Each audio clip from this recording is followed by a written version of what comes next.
SP दफ्तर में अधिवक्ता से पुलिस कर्मियों ने किया कथित दुर्व्यवहार, बार एसोसिएशन लामबंद।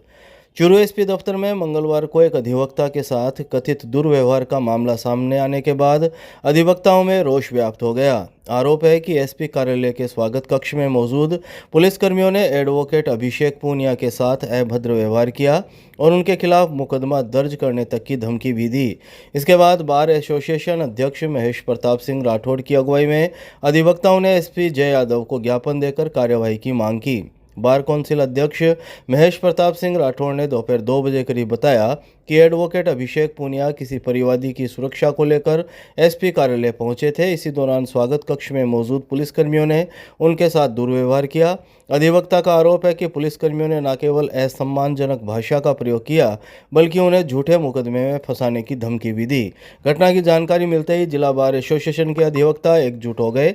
बार एसोसिएशन अध्यक्ष महेश प्रताप सिंह राठौड़ की अगुवाई में अधिवक्ताओं ने एसपी कार्यालय पहुंचकर एक ज्ञापन सौंपा। ज्ञापन में संबंधित पुलिसकर्मियों के खिलाफ निष्पक्ष जांच कर कठोर कार्रवाई की मांग की गई। बार एसोसिएशन अध्यक्ष ने कहा कि अधिवक्ता न्याय प्रणाली का अभिन्न अंग है और उनके साथ इस तरह का व्यवहार बर्दाश्त नहीं किया जाएगा। उन्होंने चेतावनी दी कि यदि शीघ्र कार्रवाई नहीं की गई तो अधिवक्ता आंदोलन करने को मजबूर होंगे। बार के मेंबर हैं अभिषेक जी पूनिया, उनके साथ में एसपी कार्यालय में कोई पुलिस कर्मी था, उसने कोई दुर्व्यवहार किया था।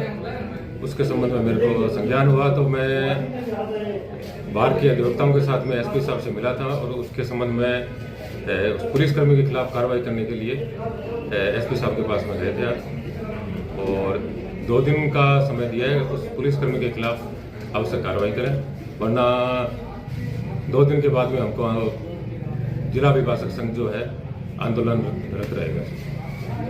लड़का खासोली का और एक लड़की बिसाऊ की थी, तो वो दोनों एसपी से सुरक्षा मांगने गए तो उनको लगभग 11 बजे स्वागत कक्ष में बैठा दिया गया।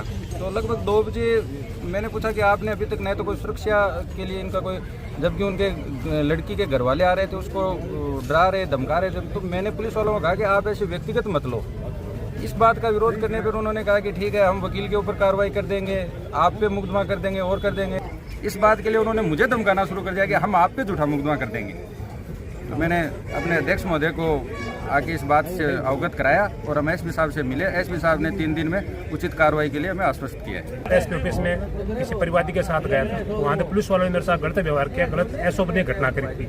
हम सारे वकील अध्यक्ष के नेतृत्व में वहाँ पर गए, एसपी साहब से मिले। एसपी साहब ने हमें 2 दिन का टाइम दिया है। 2 दिन में अगर एसपी साहब उचित कार्रवाई करते हैं, अगर नहीं करेंगे तो हम बार की मीटिंग बुला के जो भी आगामी निर्णय होगा फैसला लेंगे।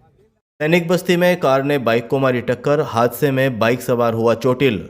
चूरू शहर की सैनिक बस्ती में मंगलवार को एक सड़क हादसा हो गया जहां तेज रफ्तार कार ने एक बाइक को टक्कर मार दी। इस हादसे में बाइक सवार व्यक्ति चोटिल हो गया। टक्कर इतनी जबरदस्त थी कि बाइक सवार सड़क पर गिर पड़ा और उसके हाथ पैर और शरीर के अन्य हिस्सों में चोटें आई। दोपहर 3 बजे करीब मिली जानकारी के अनुसार हादसे के बाद कार चालक कार सहित मौके से फरार हो गया। घटना के तुरंत बाद आसपास के लोग मौके पर जमा हो गए और घायल व्यक्ति की मदद के लिए आगे आए। स्थानीय लोगों ने बाइक सवार को प्राथमिक उपचार दिया और उसे संभाला। लोगों ने अपनी गाड़ी में मौजूद फर्स्ट एड बॉक्स के जरिए पहले घायल का इलाज किया, फिर उसकी हालत को देखते हुए उसे इलाज के लिए नज़दीकी अस्पताल भिजवाया। हादसे के बाद कुछ देर तक मौके पर अफरा तफरी का माहौल बना रहा। स्थानीय लोगों ने बताया कि तेज रफ्तार वाहनों की आवाजाही के कारण आए दिन हादसों का खतरा बना रहता है। लोगों ने पुलिस से क्षेत्र में गश्त बढ़ाने और फरार कार चालक के खिलाफ कार्रवाई की मांग की है।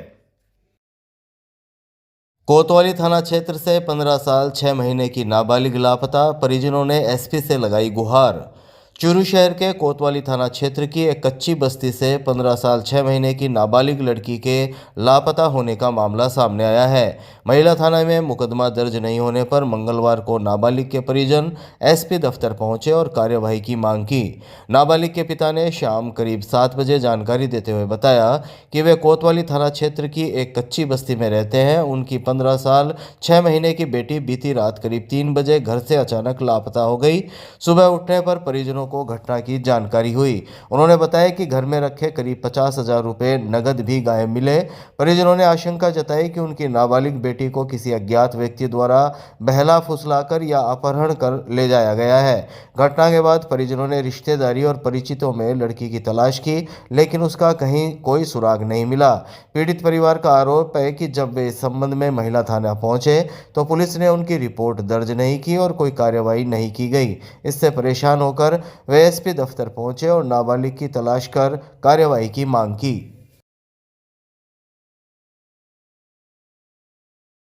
गांव चलकोई के पास कार हादसा, नई सड़क निवासी व्यक्ति गंभीर घायल। चूरू के चलकोई गांव के पास मंगलवार को एक कार हादसे में चूरू के नई सड़क क्षेत्र निवासी व्यक्ति गंभीर रूप से घायल हो गया।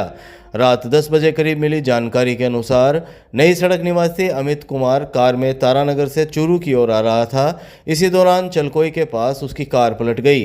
हादसा इतना भीषण था कि कार में सवार अमित कुमार को गंभीर चोटें आई और वह अचेत हो गया। घटना के बाद आसपास मौजूद लोगों ने मदद करते हुए घायल को कार से बाहर निकाला और उसे राजकीय भर्तिया अस्पताल के आपातकालीन वार्ड में भर्ती कराया। अस्पताल पहुंचने पर चिकित्सकों और नर्सिंग स्टाफ ने तत्काल इलाज शुरू किया। चिकित्सकों के अनुसार घायल की हालत गंभीर बनी हुई है और उसे निगरानी में रखा गया है। अस्पताल चौकी पुलिस को घटना की सूचना दे दी गई है। सूचना मिलने के बाद पुलिस ने अस्पताल पहुंचकर घायल की जानकारी जुटाई और जरूरी कार्रवाई शुरू की। फिलहाल यह स्पष्ट नहीं हो पाया है कि कार किन परिस्थितियों में पलटी और हादसा किस कारण से हुआ। घटना की जानकारी मिलने पर घायल के परिजन भी अस्पताल पहुंच गए। हादसे के बाद कुछ समय के लिए अफरा तफरी का माहौल बना रहा। पालास गांव के पास अज्ञात वाहन की टक्कर से बाइक सवार गंभीर घायल, चूरू अस्पताल से किया रेफर। चूरू के निकटवर्ती रामगढ़ क्षेत्र में पालास गांव के पास मंगलवार को एक दर्दनाक सड़क हादसा हो गया।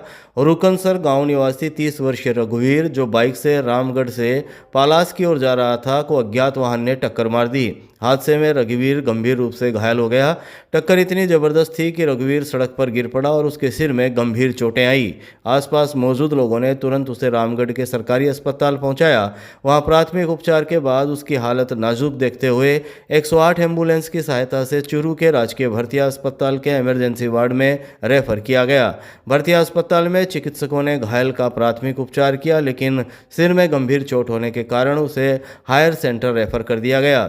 अस्पताल में मौजूद रघुवीर की गर्भवती पत्नी ने शाम 7 बजे करीब बताया कि उसका पति रामगढ़ से पालास जा रहा था, तभी रास्ते में वह यह हादसा हो गया। परिजनों के अनुसार रघुवीर 4 बेटियों का पिता है और परिवार का मुख्य कमाऊ सदस्य है। हादसे की सूचना मिलते ही परिजन भी अस्पताल पहुंच गए।